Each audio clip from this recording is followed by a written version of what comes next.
Today, we're going to feature one of my all-time favorite muscles, Flexor Digitorum Profundus. It's the muscle that's responsible for flexing the very end segment of our fingers. So the muscle that does this, super important for gripping or activities that involve gripping. It's one of my all-time favorite muscles because I use it so much or rely on it so much for Brazilian jiu-jitsu, whether it's gi or no gi. But really anybody that uses their hands, whether they're construction workers, rock climbers, movers, really anybody that needs a grip should be highly interested in knowing this muscle. So as you guys can see, I've made a real mess of my hand with Crayola markers. I'll probably be freaking out my clients all day long, so I hope you guys appreciate the sacrifice. But anyway, with regards to the anatomy of Flexor Digitorum Profundus, it actually doesn't begin on the other side of the elbow joint. It actually just begins on the ulna and the interosseous membrane and travels down along the forearm and crosses all the joints of the hand. So as I was saying, this muscle group is so fascinating and so critical because it's one of the few gripping muscles that actually travels across the distal joint to flex the end part of our fingers. So given the anatomy of Flexor Digitorum Profundus, its function is pretty straightforward.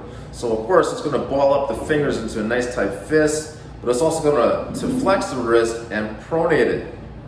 Okay, so it's really important to understand if you're serious about your fitness that the muscles of the hand actually have very distinct functions. So this muscle will operate with pronation or the intent to pronate, but it won't be functional in things that involve supination or the intent to supinate. So your grip training should be very, very specific.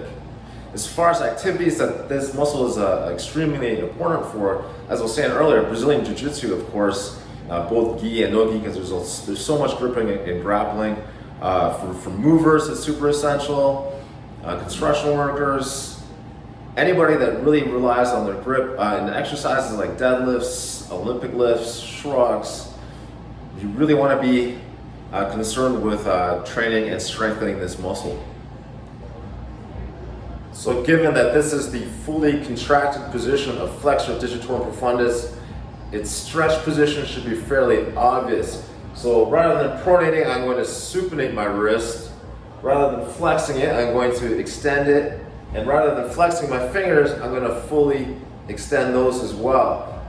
Especially making sure to extend the end segment or the end joint of the digits. So here, and extend those end points.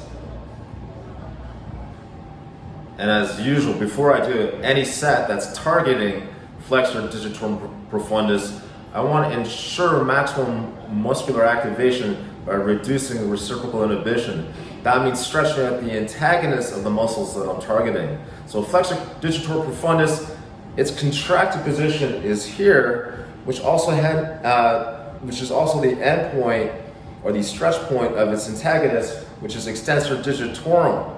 So extensor digitorum, you want to stretch just like this, but I'll add also extension of the elbow and making sure you get full pronation.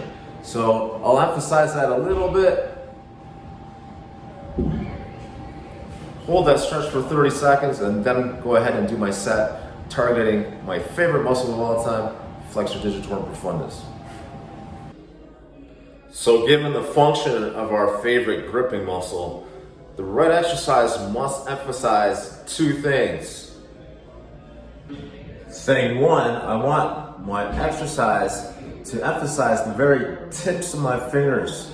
So I want the pads on the last segment of each finger to be making strong contact with the gripping surface. I want those tips to be the limiting factor to my performance. Thing number two, the exercise must emphasize pronation, or at least the intent to pronate. So either I'm actively pronating as I'm pinching, or I'm intending to pronate as I'm pinching in order to emphasize the correct muscle. So the exercise I'm going to demonstrate will simply be pinching an Olympic plate to emphasize the tips of my fingers, But also I'll be using a squat rack so that even though my hand is supinated or my palm will be facing forward, I'll be using that squat rack to really emphasize that pronation action that's crucial for activation of the flexor digitorum profundus.